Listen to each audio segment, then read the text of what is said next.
Ang ganda ng araw niyo mga bossing, ito na po ang mga hot numbers natin sa araw na ito. Palala lang po, may mga kulay ang bawat set ng mga numero. Ang berde at asul ay para sa mga eskalera numbers at ang dilaw ay para sa mga double numbers at ang puti ay para sa S2 numbers. At tandaan nyo, bawat numero ay magkaiba ang mga set at kulay ang lalabas. Halimbawa, lalabas ang set ng dilaw sa araw na ito, kinabukasan malaki ang tsansa na kulay berde at asul ang lalabas kinabukasan. Tandaan at pag-aralan nang maagi ang mga set ng numero araw-araw at maaari din niyong balikan ang naunang post ng mga numero para sa pagpili ng mga numerong tatayaan. Maraming salamat po.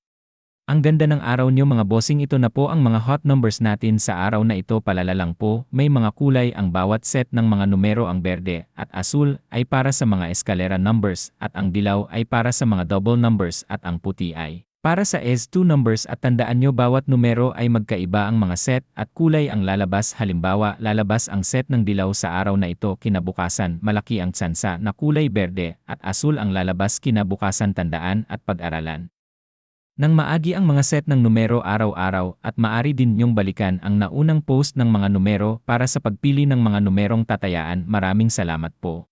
Magandang araw po mga bossing, ito na po ang mga hot numbers natin sa araw na ito. Maari lang po pag-aralan ng maigi ang bawat set ng numero at ang mga kulay ng bawat set ng mga numero at pag-aralan din po ang mga set at kulay ng mga numero na lumalabas kada araw para mas makuha ang mga tamang numero na maaring lumabas. Maraming salamat po.